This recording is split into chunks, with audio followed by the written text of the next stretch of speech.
अस्सलाम वालेकुम दोस्तों, कुरैश उस्मान की केस नंबर 162 बुध और जुमेरात की रात 12 बजे आएगी, जबकि इसका ट्रेलर हफ्ते और इतवार की रात को आएगा। नाज़रीन, हम बात करेंगे किस नंबर 162 में क्या होगा, क्योंकि याकूब और इब्राहिम बे को उस्मान बे की जमीनें छोड़कर जाते हुए दिखाई दिया गया है। साथ ही उलझायों का भी खात्मा कर दिया गया है। अब लग तो यही रहा है कि उस्मान बे के सामने साजिश करने वाला कोई दुश्मन सामने मौजूद नहीं है स्वाय बोरसा के तैकफूर के। होलोफिरा जो कि बोरसा जा चुकी है और उसे तैकफूर बोरसा ने गिरफ्तार कर लिया है। क्या इसे अब नहीं दिखाया जाएगा?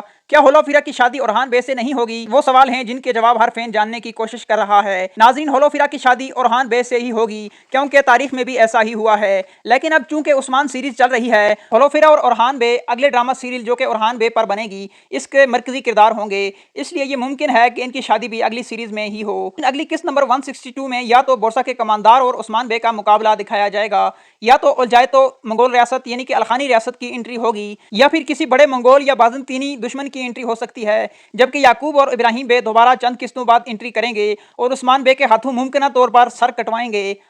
आज की वीडियो अगर अच्छी लगी हो तो चैनल को सब्सक्राइब कीजिएगा। अल्लाह हाफिज़।